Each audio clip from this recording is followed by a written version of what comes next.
नमस्कार, झारखंड समाचार में आप सबों का स्वागत है। आइए जानते हैं आज की ताजा मुख्य खबरों को। खनिज संपदा से संपन्न झारखंड पर व्यवसायियों की गिद्ध दृष्टि, गढ़वा में बोले सीएम हेमंत सोरेन। मुख्यमंत्री हेमंत सोरेन ने कहा कि खनिज संपदा से भरे झारखंड को लूटने के लिए बड़े बड़े व्यवसायों की गिद्ध दृष्टि लगी हुई है। उन्होंने कहा कि 40 साल झारखंड को अलग राज्य बनाने में लग गए, इसके बाद उन्हें 20 साल सत्ता प्राप्त करने में लग गए। श्री सोरेन ने कहा कि उन्हें चौपट झारखंड की सत्ता मिली, इसे वे ठीक कर रहे हैं। उक्त बातें उन्होंने गढ़वा जिले के मेराल प्रखंड के पेस्का गाँव में आयोजित आपकी योजना आपकी सरकार आपके द्वार कार्यक्रम में कही। मुख्यमंत्री श्री सोरेन ने इस शिविर में 218.86 करोड़ रुपए की योजना का उद्घाटन और शिलान्यास भी किया तथा परिसंपत्तियों का वितरण किया। इस मौके पर 18 लोगों के बीच नियुक्ति पत्र का भी वितरण किया। इस मौके पर उन्होंने उनके साथ पेयजल एवं स्वच्छता मंत्री मिथिलेश ठाकुर, कृषि मंत्री बादल पत्रलेख एवं श्रम मंत्री सत्यानंद भोक्ता भी मौजूद थे। मुख्यमंत्री ने कहा कि उन्होंने 1932 के खतियान के स्थानीय नीति के आधार पर नौकरी देने की योजना बनाई, लेकिन इसे भी साजिश के तहत फेल कर दिया गया। अब वे दूसरे रास्ते से रोजगार दे रहे हैं। मुख्यमंत्री ने कहा कि दरअसल भाजपा उन्हें सहयोग करने के बजाय हर कदम पर असहयोग ही कर रही है। सरकार की योजनाओं से जुड़कर खुद को बनाए सशक्त और स्वावलंबी, सीएम हेमंत सोरेन ने कहा। मुख्यमंत्री हेमंत सोरेन ने कहा कि सरकार की योजनाएं आपके दरवाजे पर इंतजार कर रही है। आप इन योजनाओं से जुड़कर खुद को सशक्त और स्वावलंबी बनाएं। सोरेन गुरुवार को गढ़वा जिले के मेराल प्रखंड में आपकी योजना आपकी सरकार आपके द्वार के तीसरे चरण के तहत आयोजित कार्यक्रम को संबोधित कर रहे थे। उन्होंने कहा कि इस योजना के तहत सभी पंचायतों में शिविर लगाए जा रहे हैं। मैं सभी शिविरों में तो नहीं जा सकता, लेकिन कुछ शिविरों में शामिल हो रहा हूँ। गढ़वा में प्रोग्राम खत्म कर मेदिनीनगर पहुंचे सीएम हेमंत सोरेन। मुख्यमंत्री हेमंत सोरेन गुरुवार को 2 दिवसीय दौरे पर पलामू पहुंचे। सोरेन 30 नवंबर को गढ़वा में कार्यक्रम के बाद गुरुवार शाम मेदिनीनगर पहुंच गए। सियांकी हवाई अड्डा पर हेलीकॉप्टर से उतरे। उनके साथ कृषि मंत्री बादल पत्रलेख, श्रम मंत्री सत्यानंद भोक्ता, पेयजल शिक्षा मंत्री मिथिलेश ठाकुर भी उनके साथ थे। सियांकी हवाई अड्डे पर पलामू डीसी शशि रंजन और एसपी रिश्मा रेमेशन ने उनका स्वागत किया। सियांकी हवाई अड्डे पर मुख्यमंत्री हेमंत सोरेन को गार्ड ऑफ ऑनर भी दिया गया। सीधे मुख्यमंत्री हेमंत सोरेन टाउन हॉल में आयोजित जेएमएम पार्टी के कार्यकर्ता सम्मेलन में शामिल हुए। इस कार्यक्रम में पलामू, गढ़वा, लातेहार और चतरा जिले के कार्यकर्ता शामिल हुए। सदन में विश्राम के बाद 1 दिसंबर को मुख्यमंत्री Hemant Soren police line stadium में आयोजित आपकी योजना आपकी सरकार आपके द्वार कार्यक्रम में भाग लेंगे। इधर पुलिस स्टेडियम में आयोजित आपकी योजना आपकी सरकार आपके द्वार कार्यक्रम को लेकर पलामू डीसी शशि रंजन, एसपी रिश्मा रेमेशन ने स्थल का दौरा भी किया है। साथ ही पदाधिकारी को कार्यक्रम से संबंधित आवश्यक दिशा निर्देश भी दिए। सुरक्षा के दृष्टिकोण से पुलिस जवानों और मजिस्ट्रेट की तैनाती भी की गई है। मुख्यमंत्री शुक्रवार को यानी कि आज कई योजनाओं का शिलान्यास और उद्घाटन भी करेंगे। अब पिछड़ा नहीं अगड़ा राज्य के रूप में जाना जाएगा झारखंड, सीएम हेमंत सोरेन ने कहा। डाल्टनगंज के टाउन हॉल में 4 जिलों यानी कि पलामू, गढ़वा, लातेहार और चतरा के झामुमो कार्यकर्ताओं को संबोधित करते हुए मुख्यमंत्री हेमंत सोरेन ने कहा कि झारखंड अब पिछड़ा नहीं बल्कि अगड़ा राज्य के रूप में जाना जाएगा। इसके लिए व्यापक स्तर पर कार्य किया जा रहा है। उन्होंने कहा कि 2019 में जब उनकी सरकार सत्ता में आई, उससे पहले यह राज्य काफी विकट स्थिति में गुजर रहा था। 20 साल पीछे चल गया था, लेकिन उन्होंने 4 वर्ष के कार्यकाल में इस राज्य को नई दिशा दी है। कार्यकर्ताओं की कोशिश हो कि 25वां साल हमारी सरकार मनाए, इसके लिए सारे लोगों को जी तोड़ मेहनत करने की जरूरत है। लोकसभा और विधानसभा के चुनाव में बेहतर रिजल्ट लाने की जरूरत है। आप सबको बता दूं कि बैठक से पहले मुख्यमंत्री को भारी भरकम फूलमाला पहनाकर जोरदार स्वागत भी किया गया। स्मृति चिन्ह और बुके भी प्रदान किया गया। कार्यक्रम में बड़ी संख्या में कार्यकर्ता शामिल हुए। महिलाओं को लखपति बनाने के लिए मोदी सरकार लाई पीएम ड्रोन दीदी योजना, किसानों को होगा फायदा।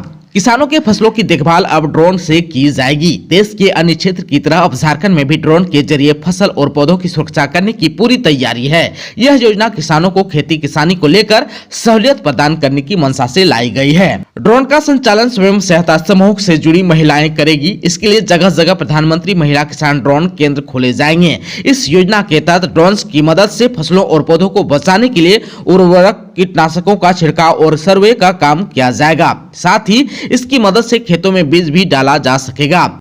सरकार अगले 3 वर्षों के दौरान देश भर की महिला स्वयं सहायता समूहों को 15,000 ड्रोन उपलब्ध कराएगी, ताकि वह इस तकनीक का उपयोग आजीविका सहायता के लिए कर सकें। झारखंड में बीएसएफ स्थापना दिवस के लिए प्रशिक्षण केंद्र मेरू सज धज कर हुआ तैयार। अमित शाह हजारीबाग पहुंचे। सीमा सुरक्षा बल यानी बीएसएफ का 59वां स्थापना दिवस 1 दिसंबर को हजारीबाग स्थित बीएसएफ मेरू केंद्र में मनाया जाएगा। स्थापना दिवस कार्यक्रम के मुख्य अतिथि केंद्रीय गृह मंत्री अमित शाह होंगे। सभी तैयारियां भी पूरी कर ली गई है। पूरा परिसर सज धज कर तैयार है। यह जानकारी बीएसएफ के महानिदेशक आईपीएस नितिन अग्रवाल ने यहां आयोजित वार्षिक पत्रकार सम्मेलन में अग्रवाल ने हजारीबाग बीएसएफ मेरू केंद्र में पत्रकारों से कहा कि मणिपुर में कानून व्यवस्था बनाए रखने के लिए बीएसएफ की 79 कंपनियों को तैनात किया गया है।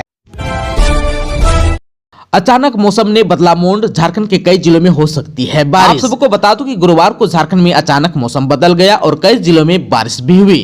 प्राप्त आंकड़ों के अनुसार लोहरदगा में अच्छी बारिश हुई। यहां पर 22.5 मिलीमीटर बारिश हुई। वहीं गुमला में 0.5 मिलीमीटर और रांची में कई जगहों पर हल्की फुहारें पड़ी। इसे ठंड बढ़ने के असर के रूप में देखा जा रहा है। वहीं रांची मौसम विभाग के अनुसार आज यानी कि शुक्रवार को भी राज्य के पश्चिमी जिले यानी कि पलामू, गढ़वा और आसपास के क्षेत्रों समेत मध्य भाग में कहीं कहीं छिटपुट बारिश हो सकती है। अगले 3 दिनों तक हल्के बादल रहने का अनुमान व्यक्त किया गया है। मौसम वैज्ञानिक अभिषेक आनंद की माने तो पश्चिमी विक्षोभ के कारण मौसम में यह बदलाव हुआ है।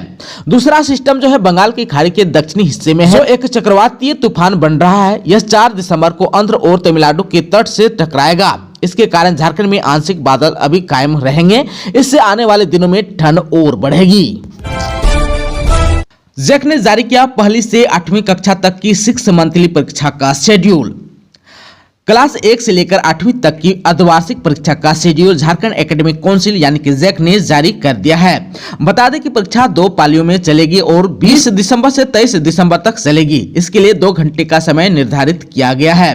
क्लास 1 की परीक्षा लिखित नहीं होगी। बच्चों से मौखिक सवाल जवाब किए जाएंगे। वहीं क्लास 2 से 8वीं तक के बच्चों की परीक्षा लिखित होगी, जिनमें 3 भागों में प्रश्न होंगे। लिखित परीक्षा 60 अंकों की होगी। वहीं 40 अंक की इंटरनल परीक्षा होगी। 10 अंकों के लिए प्रैक्टिकल परीक्षा देनी होगी। विज्ञान और सामाजिक विज्ञान की परीक्षा 50 अंकों की होगी।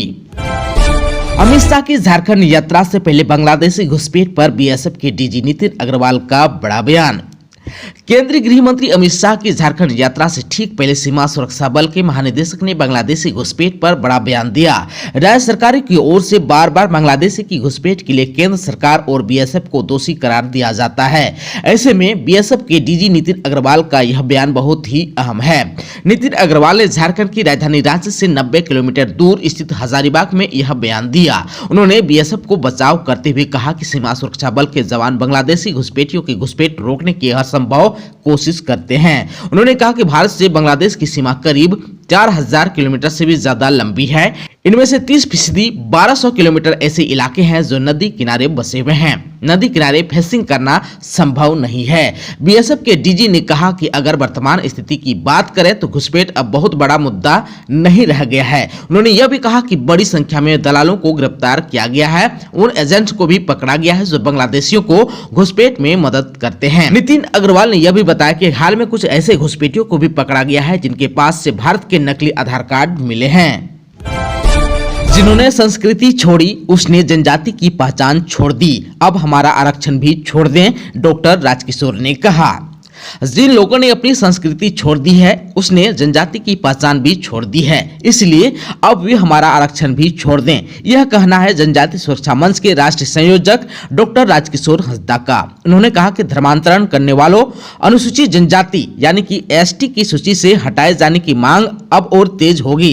इसी मुद्दे पर जनजाति सुरक्षा मंच ने उपराजधानी दुमका और राजधानी रांची में डीलिस्टिंग महारैली आयोजित करने का ऐलान कर दिया गया है।